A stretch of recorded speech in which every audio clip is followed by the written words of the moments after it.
ভাইও সরকার তো অভিযান দিয়ে লাইছে, আমরা তো মাইনা লাইছি। আমরা তো জাল টাল উড়িয়ে লাইছি, 2-3 দিন আছে ছিলে টিলে দিয়া মালিকের বুঝিয়ে দিয়া যার যার বাড়ি ঘরে যার যার যামো গিয়া। আমাকে একদিকে আছে কিস্তি, আরেকদিকে ঈদ, পোলা বাইনের দুয়া কাগজ সবর।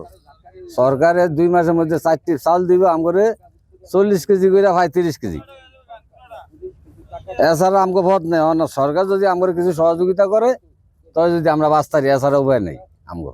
জাটকার যে অভিযান মার্চ মাসের প্রথম থেকে, এই অভিযানটা পুলিশের হাতে দায়িত্ব না দিয়ে যদি কোস্টগার্ড ভাইয়ারা দায়িত্ব নেয়, তাহলে এই অশুধু জাল্লারা যারা এই জাটকা মাছ ধরে দেশের নষ্ট করে, কোস্টগার্ডের এত ক্ষমতা থাকলে ইনশাল্লাহ তারা এই জাটকাটা ধরতে পারবে না। আর কোস্টগার্ড ভাইয়ারা একটু সতর্ক থাকবেন, তাদের ড্রাইভাররা রাতের অন্ধকারে কিছু টাকা খাইয়া গেরাবি হালে ঘুমায়, এই ফাঁকি দিয়া জাল্লারা অনেক মাছ মাইরা লইয়া আসে। গাঙ্গ মাছ টাছ নাই, কিছু নাই, সরকার অভিযান দিয়া থয়, মাছও নাই, কিছু নাই, আমরা ভাত টাত খাইতারি না, কত কষ্টে চলতে আছি। অভিযানে মাছ যারা ধরে এরা তো চুরি করে ধরে, এরা কি আর সরাসরি ধরে? আমরা তো মনে করেন দিনও যাই, দূরে এক দূর ভাই আয়া বলি, যারা ধরে এরা তো চুরি করে ধরে, এরা কি সরাসরি ধরে? কিছু জাল্লা উত্তরত্ব নাইয়া সরত্ব নাইয়া মাছ ধরে নাম লইয়া যায়, জাটকা মাছ নাম পরে আমরা ধরি, কিন্তু আমরা ধরি না। আমরা অভিযান পালন করি, সরকার অভিযান দেয়, আমরা অভিযান পালন করি। এখন ঈদ আইতেছে, সান আইতেছে, আমরা হতাশা, হ্যাঁ, কিস্তি মিস্তি লিয়ে খুব টেনশনে আছি। বাচ্চাকে জামা কাপড় কিনা তুমি কইতো নে, লেখাপড়ার বেতন তুমি কইতো নে, হ্যাঁ। সরকার যদি কিছু নগদ জেলে করে সহযোগিতা করতো তো জাল্লারা কিছু জান্ডা বাঁচত। সরকার আমরা অভিযান দিয়েছে, জেলেদের জন্য অভিযান দিয়েছে 2 মাস। আমরা অভিযান মানি, আমরা কারেন্ট জাল পাই না, আমরা লাল সুতার কট জাল পাই।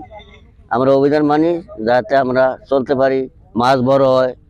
এই নদীর মাছ আমরা ধরুম, আমরা সরকার ধরবো না। তাতে অন্য অন্য দূরত্ব জানলে এই গ্যাংয়ের ঝাটকা মাছ ধরে নেওয়া যায়। অভিযানের পর আমরা নদীতে কোনো মাছ বেচা পাই না, পুরা গাং খালি পড়ে থাকে।